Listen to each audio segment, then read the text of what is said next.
Hello bachcho, let's read out the question first.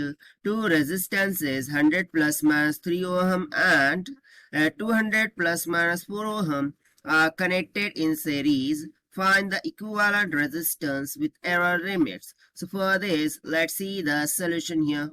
But before of that, let's talk about the key concept which we are going to use here for this question. So basically यहाँ पर हमें two resistance given है अब वो बोल रहा है कि वो सीरीज में कनेक्टेड है सो हमें इक्विवेलेंट रेजिस्टेंस फाइंड करनी है विद देयर एरर लिमिट्स। सो इसके लिए हम कॉन्सेप्ट क्या यूज कर सकते हैं। तो जैसा कि हमने देखा था कि यदि हमें कोई क्वांटिटी गिवन हो that is x is equals to a plus minus of delta a, उसको हम दूसरी क्वांटिटी के साथ ऐड या सब्सट्रैक्ट कर रहे हैं जैसे कि y is equals to b plus minus of delta b। So उस टाइम पर जो x प्लस वाई होगा, ठीक है, वो सिंपली क्या हो जाएगा z के equal and this is nothing but is equals to a plus b plus minus of delta a plus delta b। क्यों? Because we are know that error always increases. तो चलिए इस की कॉन्सेप्ट का यूज करते हुए हम सॉल्यूशन बना लेते हैं।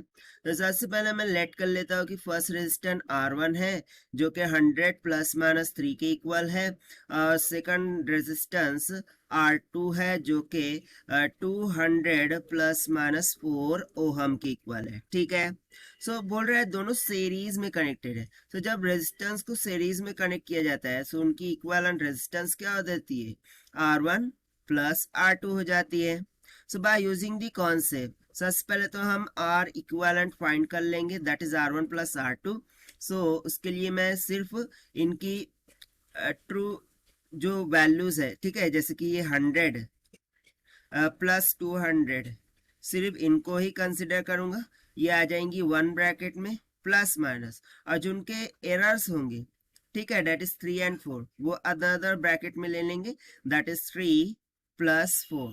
सो जैसा कि हमने कंसेप्ट में बोला है उनके एरर क्या होंगे, ऐड होंगे always because error always increases. So ये सिंपली क्या हो जाएगा 100 प्लस 200 कितना हो गया 300 प्लस माइनस 3 प्लस 4 कितना हो जाएगा 7। सो हमारी जो इक्विवेलेंट रेजिस्टेंस आ गई वो कितनी निकल के आ गई 300 प्लस माइनस 7 और हम की इक्वल। यही हो गया हमारा required final answer for this question which we have found by using the simple concept of error always increases. So this is the required solution. I hope you understood it well. Best of luck. Thank you.